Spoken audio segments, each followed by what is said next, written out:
Listen, welcome to episode number 18 of our Still in Love podcast. This episode is going to bless your entire life. So sit back, relax, and experience Still in Love. God bless. Let's go. You got the questions? I do. Well, let's go. All right, so I'm going to combine some of them because when you're in a room like this, of course, there's going to be some similar feelings about things. But a lot of what was written was questions about my spouse. And the way some of these are worded, I'm going to just assume that this is from a woman talking about her husband, but he is not leading well. He is not leading well, and she needs encouragement in that. And we just talked about that as men, just the importance of leading. And I think you have a valid point. You know, when we talked about the part of the fall, you know, with Adam and Eve, and sometimes men lead in a domineering way, and it's a foolish way. This is one of the things that's important. You have a man in the Bible by the name of Nabal, and the men know who Nabal is. Nabal was a what? Nabal's name means what?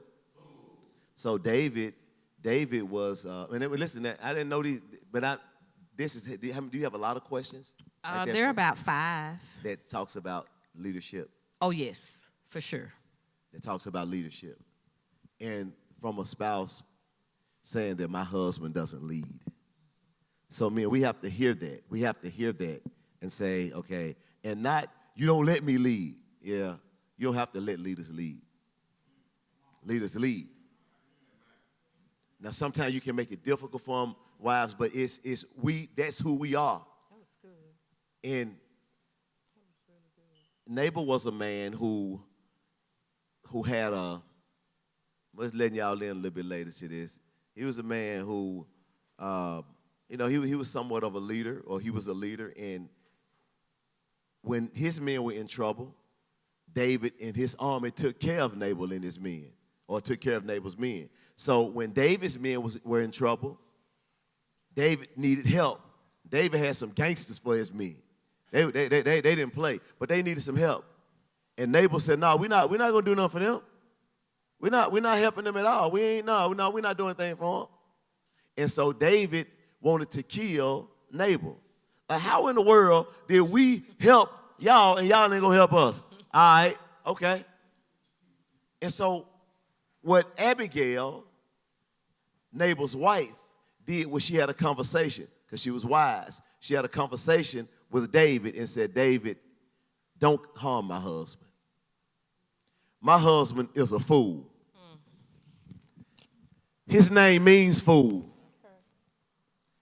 Don't do anything to him. Just eventually you're going to be king. Eventually you're going to be in leadership. You don't need anything to tarnish your legacy. Don't get caught up with nobody like him. God going to deal with him." Eventually, Nabal ended up dying. And so you got this type of leader who men sometimes, and we talked about this, and ladies, we're getting somewhere with this, to where your wife say, I'm with a fool. I can't say anything to him. He know everything. He just, he don't listen to me. I try to encourage him. I can't say anything to him because he got all the answers and he just do his own thing. He get us caught up in debt. It's difficult to be under his leadership. And then oftentimes, brothers, so ladies, I just want to let you into what happens, the struggle that we have. So then on the flip side of that, you got a man by the name of King Ahab, who was a leader and was considered to be the most wicked king to ever lead. King Ahab felt some kind of way about Elijah and what God used Elijah to do to kill the prophets. Jezebel then already killed most of the Lord's prophets. He married this woman. And when God used Elijah to kill the prophets of Baal, Ahab ran, tell my wife, I'm going to tell my wife. And went and told his wife, baby, Guess what Elijah did, baby? And his wife said, "Oh, okay," because she had to lead, she had to take over. Since he won't do it. Look, I tell you what, you let him know by this time tomorrow, the thing that happened to them prophets gonna happen to him. He wanted a vineyard, baby. Won't give me the vineyard. Oh. You can't get the vineyard. I tell you what, this is what I'm gonna do right here. She stepped in. So oftentimes what happened, man, is this, and ladies, is what you have a neighbor to where you feel like you married to a fool. Now, don't you ever call him a fool. Don't you ever let that come out your mouth. But that's just something in your heart, like, Lord, I got a Help fool. today. Or I got a Ahab that I have to make all the decisions in, and he won't step up and lead. And that's the kind of, and so we talked about that. So I think, and prayerfully, your husband's is stepping up to the plate if that's your husband, and he's gonna step up to the plate. I think in the meantime, you encourage him in that. You encourage him in his leadership. You find the 10 in your husband. When he leads a little bit, you celebrate the little bit that he did do. That's how you empower your children to lead. Good leaders empower people that they lead like this. When they ask me a question, what do I think about an area that they should be owning, Sister Yolanda? I ask them a question. What do you think you should do about that? Not in a demeaning way, but in an empowering way, getting them thinking. Because I'm building leaders. And I may know the answer. But when I say, hey, so what do you think we need to start at 11:30 or 12 o'clock since we... What time do you think we need to start? Well, I think we need to start at 12 because so many people start at 12. I'm very intentional about empowering leaders. When my son, I'm getting him thinking. If I make all the decisions for him, even though he come, and I talk to my wife sometimes because he act like he can't do nothing when she around. He act like he can't do nothing. I'm like, no, man. Man, where my drawers at? Hey, man, what you mean where your drawers at? They're the same place they were last time. Get upstairs. Go and find your drawers. Okay, I looked in the clothes, man. Go, hey, man, get out of here. Go and find some drawers. So Him needed to know where they were. She want to walk up through every little, baby. If you look in the drawer, if you don't see him in there, then go in there, and then I'll be in there. No, you're not going. No, you're not going in there. You're not going there. Lay back down. Because we have to empower him to lead and empower him to make decisions. And so empower your husband to lead. And when my son make a good decision, I celebrate that decision. So you empower him to lead. You ask him what he thinks about it. So what do you think about this situation? What do you think we should do? Now, you're a woman, you got wisdom, and you know that you don't let him take y'all off the road. But when he says something, okay, oh, that's good. Okay, well, let's do that then, babe. So that's a win under his belt. Because he don't make a good decision, this is how you disempower people that you lead. Or disempower your husband. When they make a wrong decision, I got it. You take it back. You don't take it back. He is the leader. You give it to him. You're empowering him. You're submitting to him. You're helping him in his leadership. You're communicating to him what it means for you when he leads. And when he lead a little bit, you celebrate him and you say, baby, you are such a smart man. You are such an amazing man. You're such a wise man. I love how you lead us. I love how you made that decision. And he's going to think about that, and he's going to say, okay, yeah, okay, so that means something to you, and he's going to continue. He's going to make another good decision. You do the same thing, and another good decision, and it helps build leadership in him. But you don't beat him down. You don't tear him down. You don't take it away from him, and you don't say, since he don't do it, I'm just going to go ahead and do it anyway. Since now, MJ, you're going to do it. I don't care how long you got it's going to take. I'm not going to do it for you. You're going to do it. He emptying the garbage, acting like the garbage all heavy. Looking at me. Hey, man, I don't know what to tell you. Get the garbage. Because as long as I step in and do it for him, I'm enabling him. And so some of you play a part in that and enabling your husband who you say is not a good leader. And the first thing, seek the Lord for him. But you play a part in empowering him and using wisdom and not tearing him down and not moving, baby. You do it. Sometimes you got to let the lights get cut off. I know you can negotiate, you can make moves, but see, he ain't gonna be the same man that he was before he came anyway. If he all the stuff got cut off and he ain't done nothing, he ain't him no more. We believe in God to do something. But if that's him, sometimes you got to sit in the dark and don't do anything because he's the leader. So what we gonna do, baby? I don't know. Now you tell us what we're gonna do. I'm following your lead. I know it's tough. You watch what happened in there. These next questions are taking a bit of a turn about sex. So, how far is too far in sexual fantasies, in fulfilling, I guess, your spouse's sexual fantasies? I think it depends. It depends on what the fantasy is. Okay, so it depends, on what the fantasy is. Okay, so let's take a few scenarios. Okay. There was a question listed. We're not adding anybody to the bedroom. Okay. We're not watching any pornography. So nobody can be added. Nobody can be added. And we're not adding pornography. And we're not adding pornography. Okay. And if it's not, the bed is undefiled. What does that mean? So it means that it's acceptable in the bedroom if it's not sin.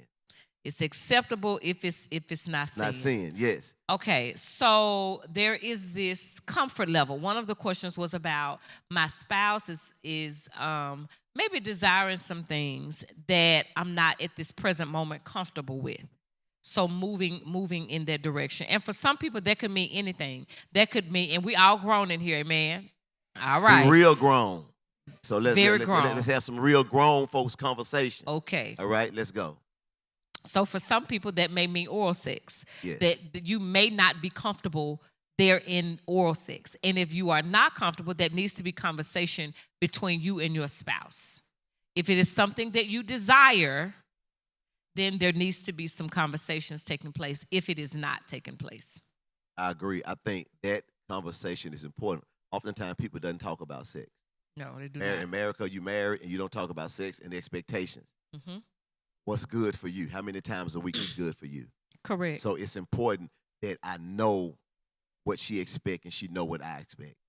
And so it's my role so we have to come to a win-win. How do we communicate? How do we get to a win-win, a solution in anything that we're dealing with? Mm-hmm. So if one spouse is not comfortable with oral sex and the other spouse is comfortable with oral sex, mm-hmm. I think the spouse that's not comfortable with oral sex need to pray, need to talk, and figure out how you're going to get comfortable with oral sex.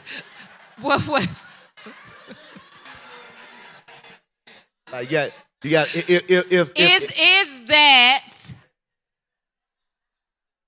that what? Is that what if I have prayed and it's just not there? He said, did you? So what do we do? That's what I'm saying. That's what I'm saying. What do we do? So what do we do? So we just go without. So this is a desire that I have that's not sin. And your body belongs to me and my body belongs to you. And I desire this. Now, I can't force you to do it, but. Oh, yeah, no. Nobody can be forced, guys. Right. We're not forcing people to do things, guys. Now, okay. let me dial back a little bit. Yeah. So, and normally you're the nice person on this, you know. I am. So it's find out the why. Yes. Why it's Let's not comfortable there. Yes. for the individual. Yes. You know, after you find out the why, because it could be sexual abuse. Yes. It could be something that has happened in their past. It could be that they've been molested and abused, and they was forced to do that. Mm-hmm. So when those issues are in place, mm-hmm. then that's a different ball game. Correct. Because now it's prayer, it's therapy, because that's more than just I just don't want to. Right. Now, if that's not the case, mm-hmm. and you just I don't like that. I don't do that. Like, hey, baby, I want let's get in this position. I don't like it. It hurt like that. Well, baby, let's do it. Let's do it on the floor. I don't want it. Let's do it in the shower. I don't like the shower. This is a bed. Turn around. I don't want to turn around. Baby, let's No, that's cruel and unusual punishment. Now I told you last year, like, come on now. The man want you in more ways than one, or the woman want you in more ways than one. And so I think it's a dialogue, and it's not just because somebody's having their way consistently. And here's you've allowed this person to be in this marriage, and let's say the woman, she want oral sex, like she desires it from you, and you just, I don't do that, man. I ain't. That stuff do something to me. I don't know. I don't like that. What you mean? You better pray.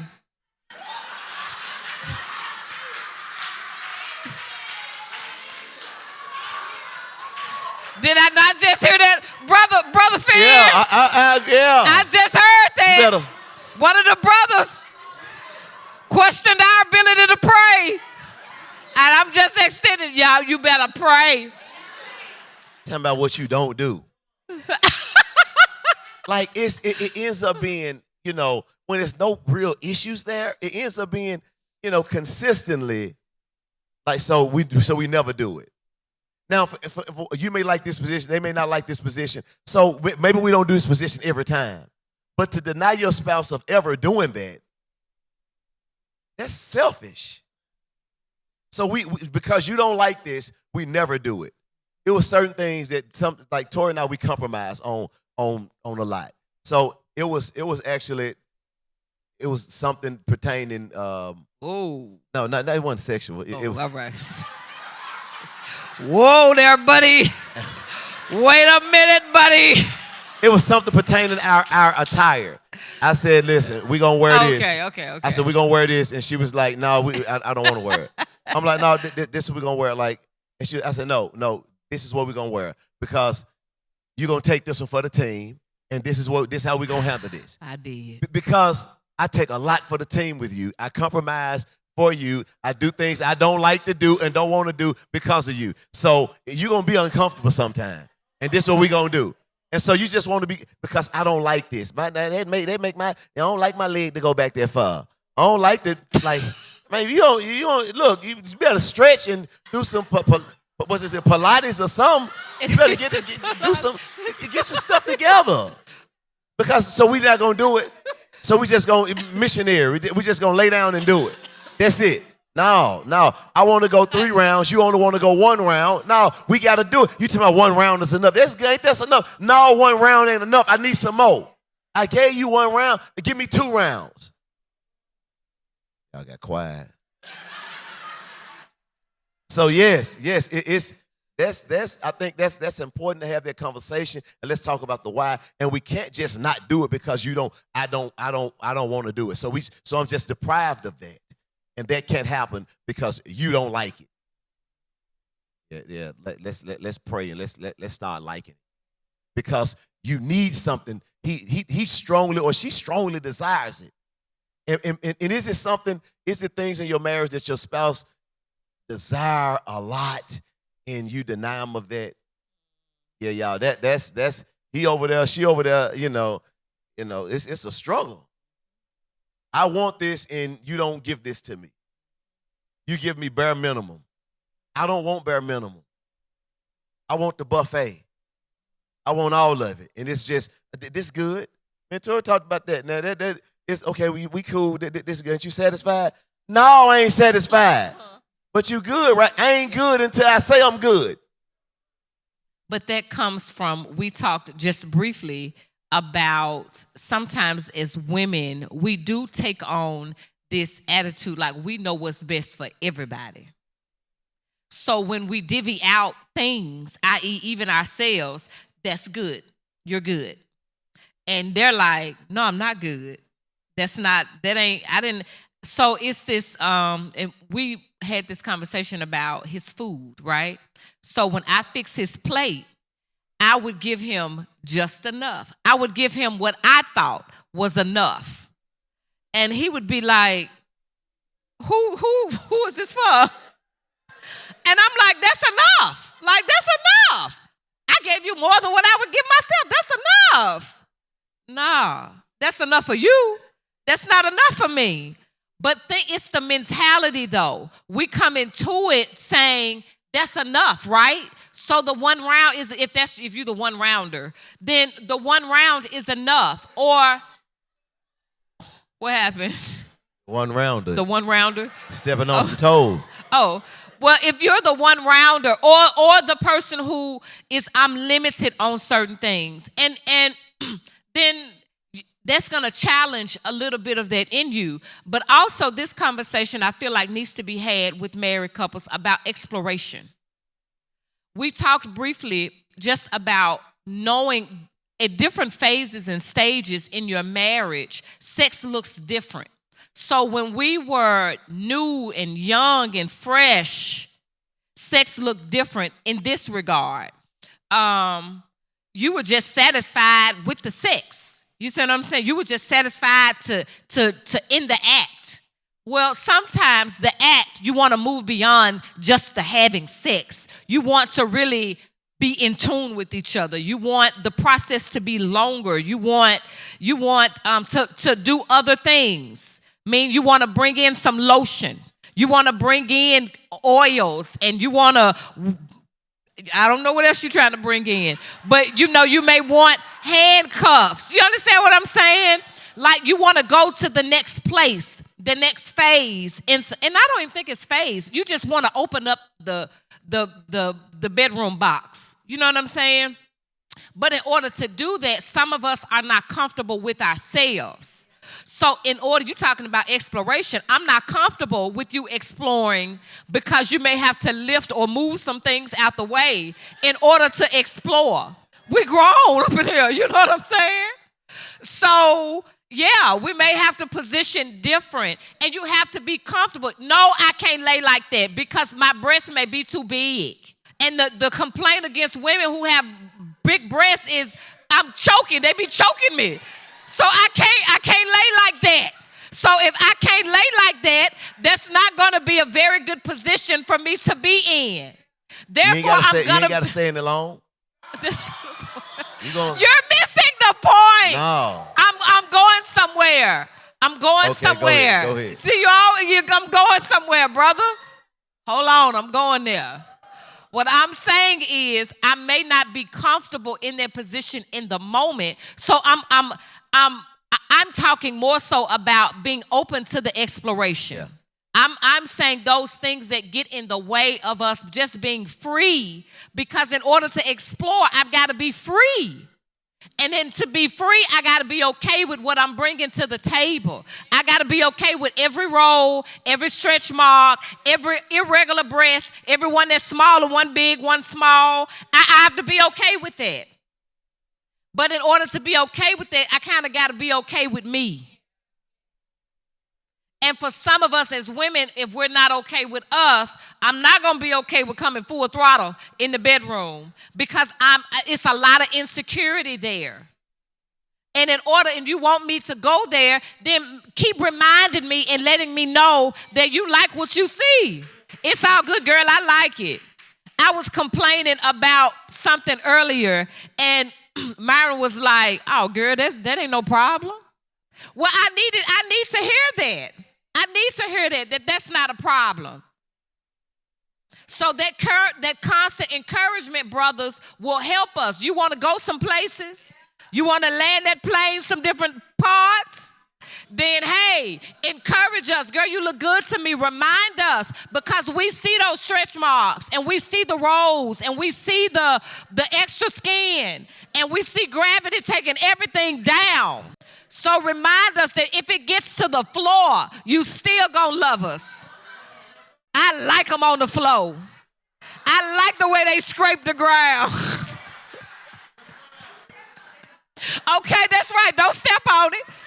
Step over. So regardless, we need that encouragement, because as women, we go through a lot about what we see, because we also see when we're out in public. If we've been together any significant amount of time, I know what is appealing to you. Talking. I know what looks good to him. Most men do. If you know your man, he may have a type or not, if he ain't revealed all that. But if you go back and look at his past relationships, you see some tendencies. Light skin, dark skin, thick, extra thin. You know what I'm saying? So you see a pattern. So when we're out in public and I see someone who fits the pattern, as women, we often look back at ourselves like, dang, am I still giving that vibe? And now in this world of nobody cares about clothes, then it's all out there. And as much as I want to do this all the time, that ain't happening. And I know that he's a kingdom man, so he's watching what he look at. He ain't looking long. I see her 10 miles before she made it up here. I caught her a long time ago. Y'all, And listen. now and then I just peep to make sure kingdom is still on point. We just talked about this. We just talked about this. Did y'all? We just talked about this. We never had, listen, we have never talked about this ever. No. Ever talked about this. But I'm saying, I'm knowing that's what she on. And guess Listen. what? Listen, I saw when Slim at Chelsea. and I saw her, listen, she said she saw her at Chelsea. And if y'all from Memphis, Chelsea all the way over there in North Memphis. I seen her before she came over here. And when I know she finna walk through, I'm locked in right here. So what's up with Amen. Because I'm knowing what that does for her security. Amen. She feels safe when I do that. She feels safe. When I know that he's putting forth that effort to make me feel, that's how you're making me feel secure. You giving me the verbiage, but you also giving me it in my presence. Like you making me feel secure. I know it. We have been in the truck together, wherever, at a restaurant or whatever, and I'm serious. I peeped her. She was coming through the door, her just bouncing. And I'm sitting over here looking like Chicken Little. It was an off day, guys. It was an off day. Baby, you never look like Chicken Little. Come on, baby. Come on. Come on. Give it all the time. Give it to her, man. Give it. Please give it, because we need that. That makes me feel secure in the daytime, and it also transfers at night, because if you were secure then and you locked in on me, I am more apt to kind of let my guard down a little bit when you got a specific request that I may not be comfortable with. It all works together. It all works together. Wait. It all works No, you together. said that too quick. I'm sorry. Because you got to tie it together. Because Okay. you said that when you feel secure, When I feel secure, then what? it helps my insecurities not be as loud. And what It happens? quiets them. And when I am more secure, now my securities ain't got nothing to do with you, but they got something to do with you. Okay. My securities, I have to work on me. I got to work on these areas where I'm not feeling secure in and of myself. But you play a part in my securities, because if you out here eyeballing other women in my presence, that's not going to make me feel secure in my relationship with you. Therefore, I'm going to question my own security in myself. Therefore, making me insecure. So what happens later on? And when I'm insecure, I don't want you to, I'm uncomfortable. I don't want you touching on me in certain ways, because my security about who I am is not there. And the more secure you are, what happens? The more I'm like, hey, this is what it is. It is what it is. I am definitely more secure. Definitely. And I saw this, so I don't know if it was an article or something I don't remember, but it just came back to my mind how for women, you know, of course, the older we get, the more it seems like we become secure in our bodies, but also our sexual peak begins to do something else. Once we cross over 37 and up, your sexual drive begins to do something different. And I think a part of that is because the older you get, the less you care about certain things. So the insecurities kind of don't matter no more, because, honey, it's going to be what it's going to be. They've been here for 15 years. Don't look like they're going nowhere. So let me go ahead and make peace with them. Let me get tatted to finish the tiger that we got going on over here. Let me get tatted. So, yeah. Securities play a big part, and brothers, you help us stay secure. You help us in our security. Now we can be secure outside of you, but you definitely help us. So we're switching back, okay? Now this is a question from a wife. My husband seems to put work before everything else. God, marriage, kids. I have communicated this as an issue. What else can I do? A part of me wants to say, well, I will say that a man who is working diligently to provide for their family should be applauded. That's a portion of it. He should be applauded. The man is out there grinding. He's trying to make it happen for his family. Yes, awesome job, brother. Awesome job. But if you are the brother that is grinding so hard. Now, if this is a season, because we have seasons in marriage, we have seasons when we're trying to do something, so I may not be as present as I would be in another season. When it's grind season, but there's an understanding that we have in the season we in. If it's grind season, we both understand that, hey, wife, I need you to feel me. We grinding right now. We watching how we spend. We watching how we spend our time. We watching how we do certain things. It's not, if you're expecting marriage to be the same linear all the way, regardless of the season, wrong expectation. You are going to have seasons, i.e., if one of you go back to school. If you think that your schedule and your life is going to be the same, if one of you decides that you want to return back to school, it ain't going to happen. Life looks different. Dinner looks different. Everything about life at that moment. So that means we move different. If work is such a priority to him and he's missing some of the bigger things, for one, outside of the conversation, but if that's you, brother, maybe you need to communicate this why are you grinding so hard to her? Maybe it's not clear to her why you working so hard, so she can have some understanding on, we missing each other. I want you home more.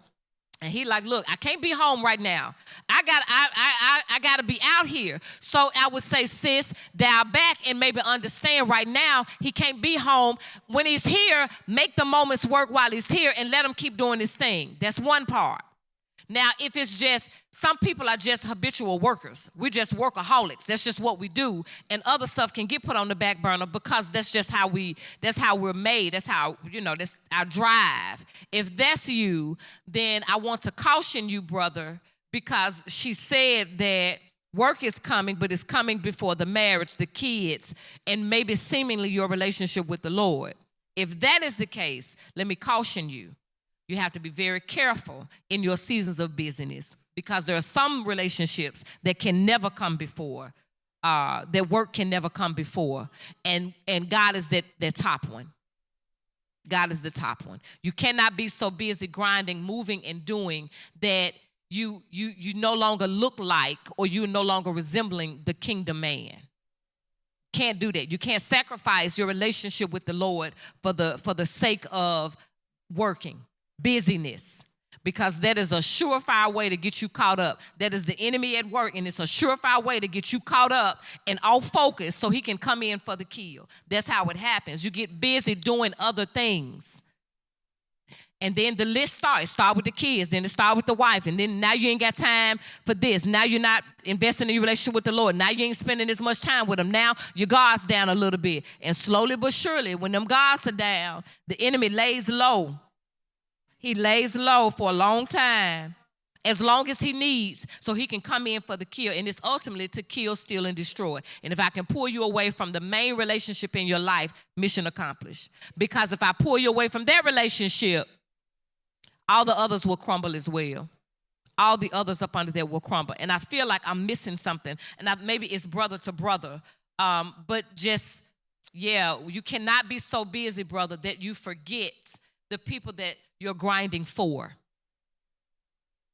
You cannot. You out here grinding for the family. You're making it happen for the family, but you cannot forget the family. You cannot forget us. You will look up and your children, you will not have invested certain things that were needed in them. You will look up and you have not invested certain things in your marriage. You'll look up and you've not invested certain things in your relationship with the Lord. And listen, stuff needs to be fed in order to grow. Stuff needs to be fed in order. Anything that is a seed has to have some investment put in it for it to grow, or it will die. It will die. Seed time and harvest time would never fail. It's a law that God has put here on this earth, and you can look at it everywhere you go. You can look at it in your personal life. That principle will never go anywhere. Everything you sow, you reap, and you got to tend to your seeds. You cannot be out here grinding. You're making a life for your family so they don't miss out, but they're missing you. They're missing you. You are the most important brother in that home. Your voice is important. Your presence is important. Your daughters, your children, your sons need your presence. I don't care what age they are, and I get it. Sometimes it's the season, but let it just be a season, and let it not just be this is a way of life. It cannot be a way of life. Let it just be a season. And if it's a season, we need to be communicating more, and we got to take advantage of moments when you can jump in and do what you need to do, and you can jump back out, and you can keep grinding it out. But if I just saw JC, who was a truck driver. JC, you still out of the city? In the city? Out the city. My assumption would be you got to move different from when you're traveling and when you're driving in the city. You can't, when you're driving and you're not there and you're not present, you got to move different. Because if your presence is not there, that means Tay has to step up in a few more areas. That means that she got to fill in some gaps in some areas in just mere presence. If that is the case and that's a season that we're in, I'm down. I can rock because I know it's just a season. It's not a way of life for us. Adjustments have to be made in seasons. We adjust our clothing in seasons. We have to adjust our life. When it's hot outside, you don't have a coat on. When it's raining, you get an umbrella because you're adjusting to the season. You do the same in marriage. You have to adjust to the season. And sometimes we have to communicate more, regardless of the season. So, let me share this. I want to help you out with something right here. Yeah, Fro, you said something before. This was really powerful.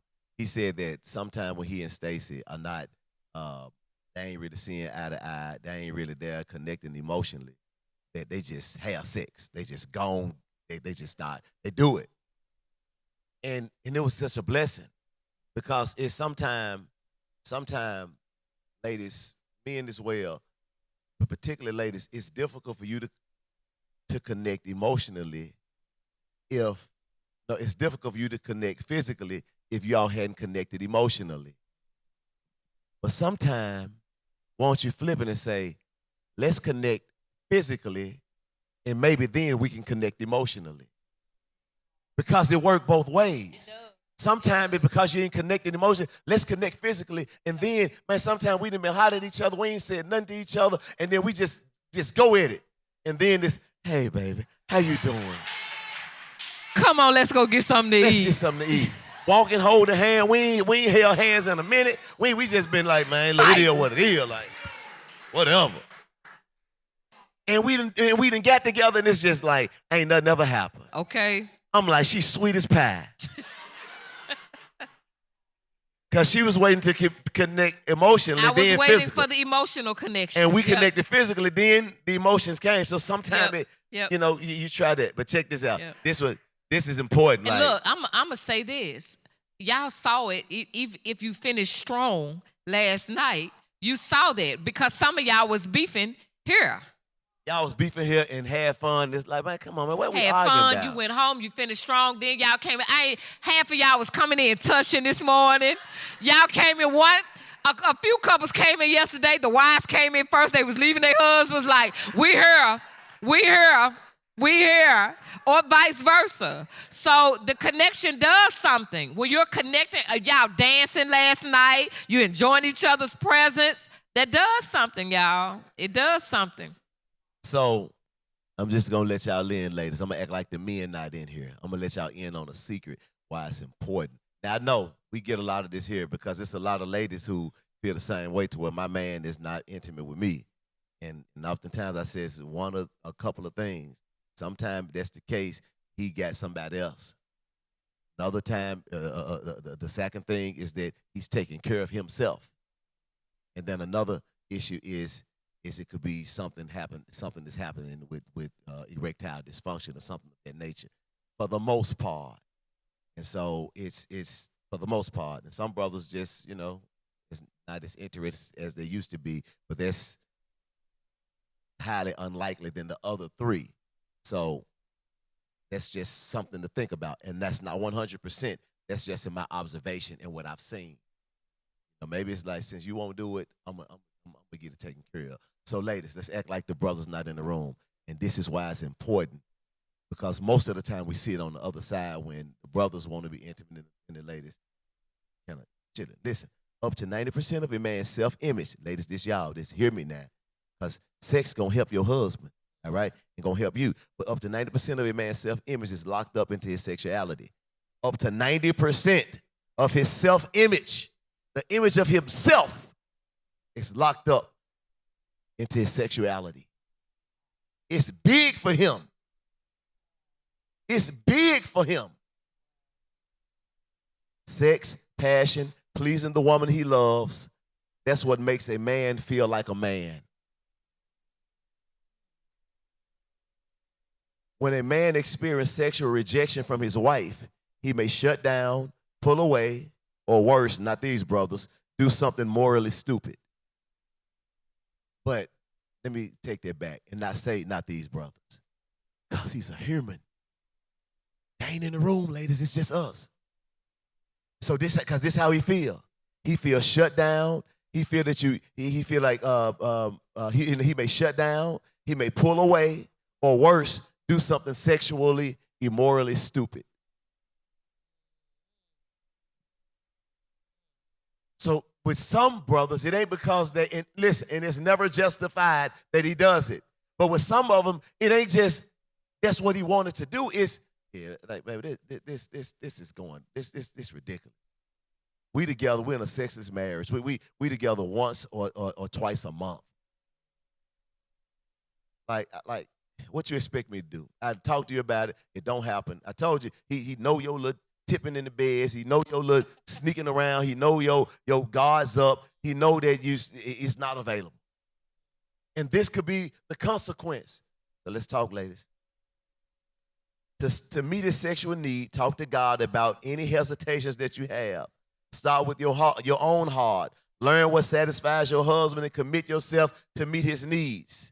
Talk to God. What's in your own heart? What satisfies you? Let's talk about the uncomfortable. What satisfies you? I know I ain't been listening. What satisfies you?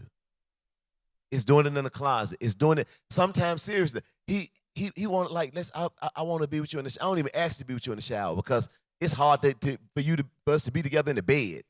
So asking, let's be together in the shower. Let's get in the hot tub. I don't like to get in. See, it's that. I don't like it. Your name is your middle name. Like, he want, like, let's do a quickie. Like when they in the other room, let's go in real quick. And like, let me see for a minute. Okay, lock the door and get a quick and go back in like ain't nothing happened. We do it all the time. Well, the kids in there, we got an appointment. Oh, y'all for real? Let me see for a minute. Somebody for a minute. But we don't do it all the time, you know. But listen, studies found that couples who had sex at least once a week had higher levels of overall relationship satisfaction. Both men and women report feeling closer, more connected, and more confident after having sex. Both men and women report feeling closer, more connected, and more confident after having sex. Sadly, know when your man ain't getting none because he lacks confidence. Sex can also quell annoyances and frustrations that you may aim towards your partner. The fact that she leaves, her items all over the place. Sometimes, and you leave the toilet seat up. Sometimes you don't even have to. You ain't even did when y'all done been together. Sometimes the things that used to make you upset and the little things that used to irritate you don't even irritate you no more. You don't get out the bed with your spouse like you left your drawers in the floor. No, you get out the bed. You walk over them drawers. I'm going to the restroom. Y'all done been together. But it's when y'all hadn't been together and frustrated, you mad, when you pick your stuff out the floor. Why you got stuff all over the floor? Y'all ain't been together. Y'all ain't connected. Frequent sex doesn't just improve your emotional connection. It don't just improve your emotional connection. From a psychological and scientific perspective, research suggests that research suggests, check this out, that having 3 orgasms per week increase people's lifespan by 3 to 5 years. You want to live longer? You want to add some years to your life? Come on, y'all got, listen. It increased your lifespan by 3 to 5 years just by having just 3 of them. All right, baby, that's it. So that's the number. We've been looking for a number. It's 3 times a week. Okay. Men become sexually frustrated and resentful if they feel like sex is a chore for their partner or if their partner is not responsive or enthusiastic. Because sometimes you give it to him or you give it to your spouse, but you're not enthused about it. Uh-oh. And you just get it to mark some off your checklist. Now, when you give it to him, bring yourself To the table. to the bedroom or to wherever you all are. Your whole person, your whole self, you bring yourself to it, and not just, okay, let's go and do it. And some of y'all just do it to just, all right, I'm mad. He wanted it anyway, I'm mad, and you just lay there because you're mad. Let me tell y'all something. I want y'all to come in closer. When you do that, it tempts him to be there with you thinking about something else to get him to where he need to go. You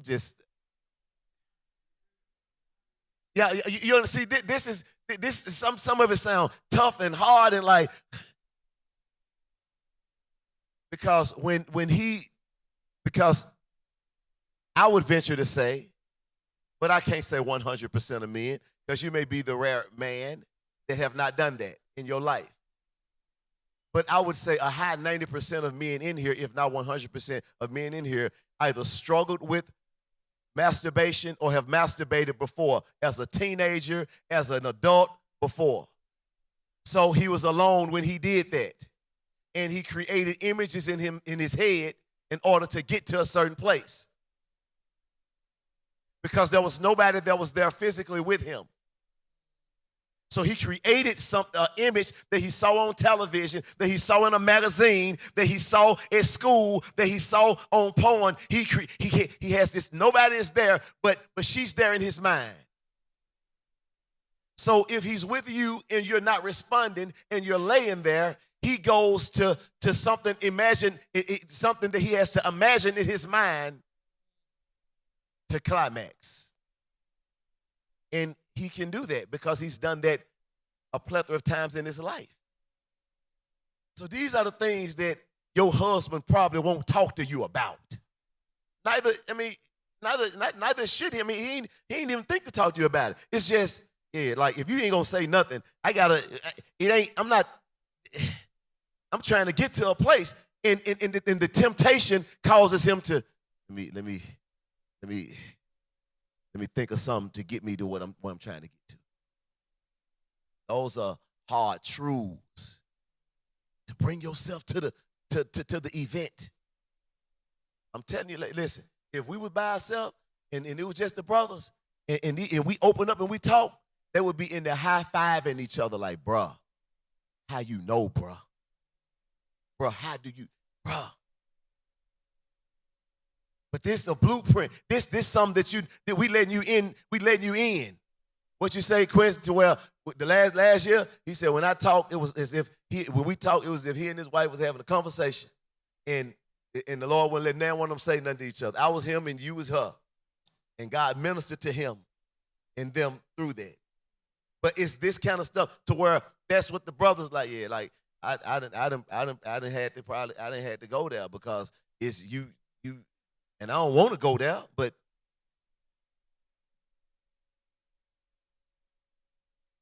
they may come to prefer masturbation over their partner's sex if this is the case. When you're not responsive, when you're not enthusiastic, sometimes brothers that's had that struggle, they will prefer, because they get more pleasure from masturbation than they do from you. Avoiding intimacy with your partner puts a strain on your relationship and makes communication that much harder.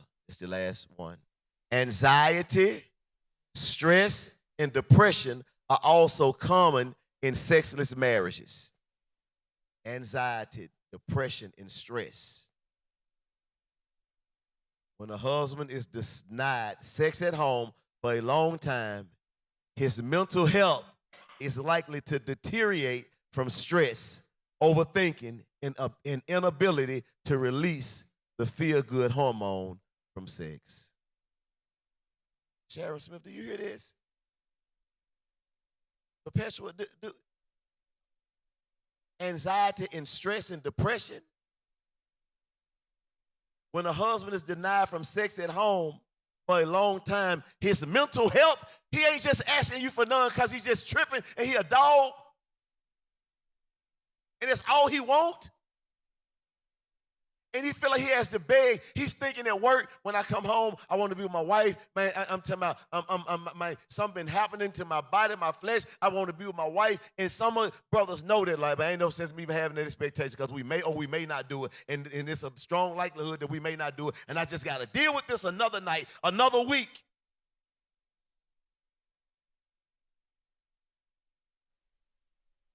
When he's denied sex help at home for a long time, his mental health is likely to deteriorate from stress, from overthinking, and inability to release the feel-good hormone from sex. It's important. Baby, you good? Baby, you all right? You good? Let's become comfortable with it. And you may not be there yet, but it's praying and asking God, God, help me to become comfortable what has been uncomfortable. Because my husband need me, my wife need me, and I need him or I need her. Can you say amen? Well, give God a hand clap of praise then. Thank you for listening to the Still in Love podcast. We hope that you have enjoyed this episode and it has indeed blessed your life. If it has, we need you to do 3 things for us. 1, we want you to subscribe to this podcast on your favorite platform so that way you can be notified when a new episode drops. Number 2, we want you to review it. Click on that 5-star and let us know how much you enjoyed it. We absolutely love feedback here at the Still in Love podcast, and this helps us to make sure that we are scratching where there's an itch. And number 3, we want you to share it with a friend or family member. Also, if you have a question, we'd love to hear it and even talk about it right here on the podcast. You can submit those questions at stillinlovepodcast.com. You can also connect with us on Facebook and Instagram at Innovation Church Memphis and on TikTok at We Are Innovation. Until next time, peace. Don't just start in love, but stay in love. Thanks for tuning in to Still in Love podcast. God bless.